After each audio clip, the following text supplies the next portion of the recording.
नमस्कार दोस्तों। आज हमारा डे 2 ऑफ आंसर राइटिंग है। कल हमने इंडियन ज्योग्राफी से रिलेटेड एक क्वेश्चन पे डिस्कस किया था।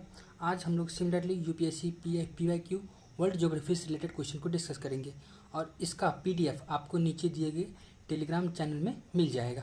ठीक है, उसका लिंक नीचे कमेंट बॉक्स में है। तो आइए स्टार्ट करते हैं। क्वेश्चन है कि major hot desert in the northern hemisphere are located between 20 to 30 degree north and on the western side of the continent. ठीक है, यानी कि ये होगा, अगर ये ग्लोब है, ये 20 डिग्री 0 डिग्री है इक्वेटर, ये 30 डिग्री के आसपास है। अगर यहाँ पर एक कॉन्टिनेंट है, ठीक है, तो ये इसका ईस्ट साइड हुआ, ये इसका वेस्ट साइड हुआ, तो वेस्ट साइड में ही क्यों लोकेटेड है in the region of 20 to 30 degree. आइए स्टार्ट करते हैं। सबसे पहले हम इंट्रोडक्शन के बारे में बात करते हैं। तो देखिए ये क्या है, नॉर्मली क्वेश्चन कई टाइप्स हो सकते हैं। मे बी ये फिलोसफिकल हो सकता है, मे बी कॉन्सेप्चुअल हो सकता है। तो जहाँ कोर कॉन्सेप्चुअल क्वेश्चंस है उसमें इंट्रोडक्शन उसी से रिलेटेड हम देंगे। मतलब उसी से रिलेटेड होने का मतलब ये हुआ कि कुछ ज़्यादा हम एक्स्ट्रा कोई फिलोसफिकल थॉट्स नहीं दे सकते हैं। देखिए तो स्टार्ट करते हैं। The location introduction, location of major hot desert of the world fall in the subtropical zone. देखिए सब ट्रॉपिकल जोन ये लिख के हम एग्जामिनर को ये बताना चाह रहे हैं कि ये 20 to 30 नॉर्थ है, उसी को हमने दूसरे लैंग्वेज में लिख दिया सब ट्रॉपिकल जोन्स। और interestingly on the western side of the continent which points towards the unique physiographic pattern of this region. अब देखिए ये हॉट डेजर्ट्स इसी रीजन में क्यों है, तो कुछ ना कुछ यूनिक फिजियोग्राफिक पैटर्न होगा, इसलिए होगा, तो इसको हमने हाईलाइट कर दिया। अब देखिए तो देखते हैं, ये तो इंट्रोडक्शन हो गया। अब बॉडी, वो कौन कौन सा यूनिक फिजियोग्राफिक पैटर्न है जो कि फेवर करता है डेजर्ट के लोकेशन को इस रीजन में। पहला है पैटर्न ऑफ ट्रेड विंड्स। ठीक है, ट्रेड विंड का मतलब ये होता है कि 0 से नियरली 30 डिग्री के बीच में जो विंड फ्लो करता है, सरफेस विंड्स, उसको हम लोग ट्रेड विंड बोलते हैं, यानी एक प्लेनेटरी विंड है। ठीक है, तो 0 से 30 के बीच में नदर्न हेमिस्फीयर में ये ईस्ट से वेस्ट की तरफ जाता है, दैट इज द ईस्टर्लीज यहाँ होता है। ठीक है, तो pattern of trade winds are offshore. Offshore का मतलब होता है जो जमीन से दूर जाना। ठीक है, ऑनशोर मतलब जमीन के पास आना। Offshore in this region so no moisture in the air hence no rain. अब देखिए अगर कोई विंड है, अगर ये विंड ऑनशोर होता, ऑनशोर मतलब सी से लैंड की तरफ होता, जो कि इस रीजन में होता है, तो यहाँ पर क्या करता है, ये मॉइस्चर लेके जाता है इधर से इधर, तो यहाँ पर रेन करा सकता था। बल्कि इस रीजन में क्या है, इस रीजन में ये लैंड से सी की तरफ जा रहा है, तो इसके पास मॉइस्चर ही नहीं है। जब मॉइस्चर नहीं होगा तो रेन नहीं होगा।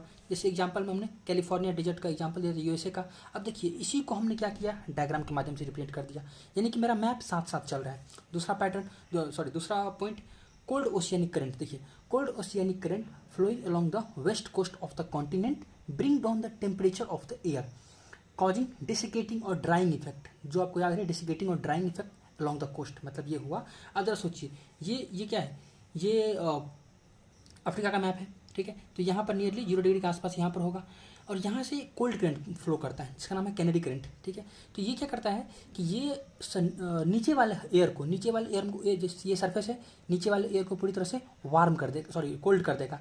जब ये कोल्ड एयर तो राइज करता नहीं है, तो अगर राइज नहीं करेगा यहाँ पर क्लाउड फॉर्मेशन नहीं होगा, रेन नहीं होगा। ये वही बताया गया है कि जो कोल्ड ओशियनिक करंट है वो क्या करता है, ड्राइंग इफेक्ट कॉज करा देता है। ठीक है, एग्जाम्पल दे सकते हैं यहाँ पर, जैसे कैलिफोर्निया करंट, जैसे यहाँ पर इस रीजन में कैलिफोर्निया करंट फ्लो करता है, तो California current led to the California desert. Similarly Canary current, अभी हम लोग बात किए हैं, Canary current led to the Sahara desert.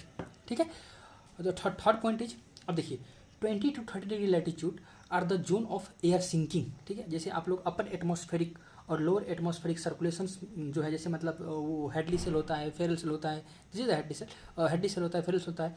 ठीक है, तो 20 to 30 latitude are the zone of the air sinking. देखिए ये इक्वेटर का रीजन है, यहाँ से एयर राइज करता है। ठीक है, और उसके बाद क्या करता है, ये जो subtropical high pressure belt region यहाँ पर सिंक करता है, जो कि यहाँ पर सब ट्रॉपिकल हाई प्रेशर बेल्ट बनाता है।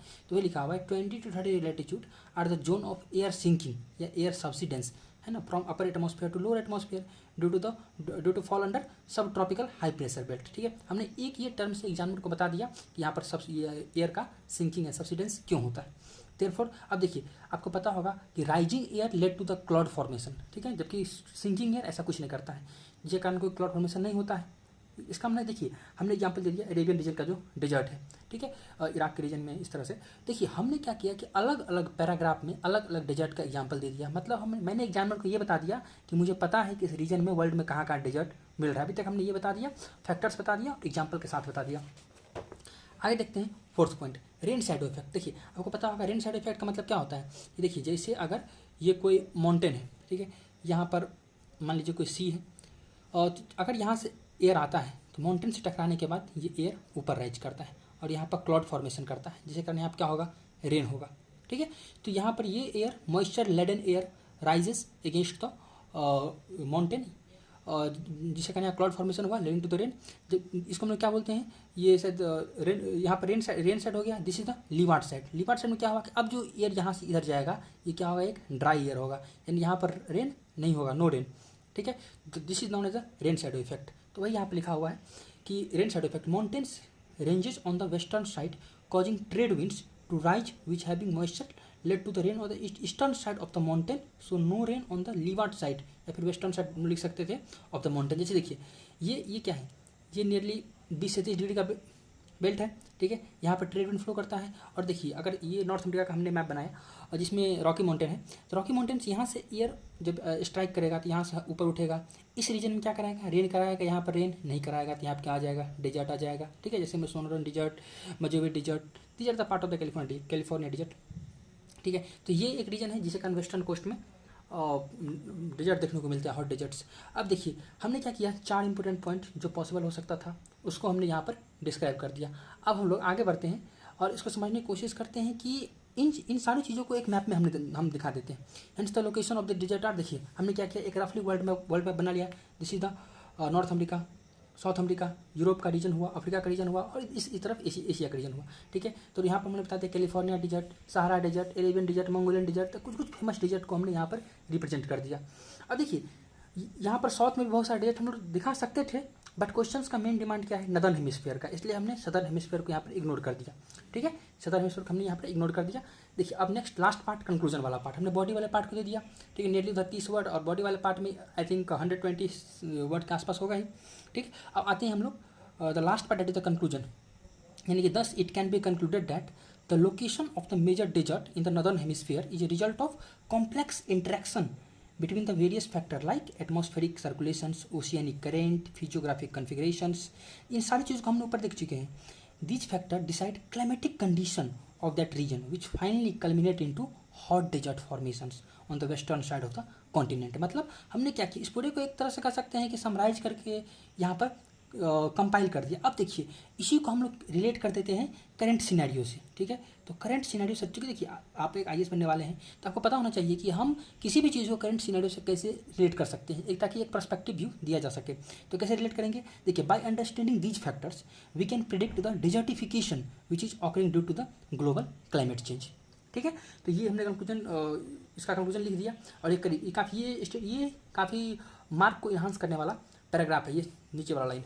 ठीक है, इस तरह से हमने क्या किया, पूरी तरह से इस क्वेश्चन को विथ मैप डिस्कस किया। इसका PDF आपको जैसा कि मैंने बताया टेलीग्राम चैनल पे मिल जाएगा, जिसका लिंक नीचे दिया हुआ है। अगर आप इसमें और कुछ सजेस्ट करना चाहते हो तो आप कमेंट बॉक्स आप ही के लिए है। Thank you so much.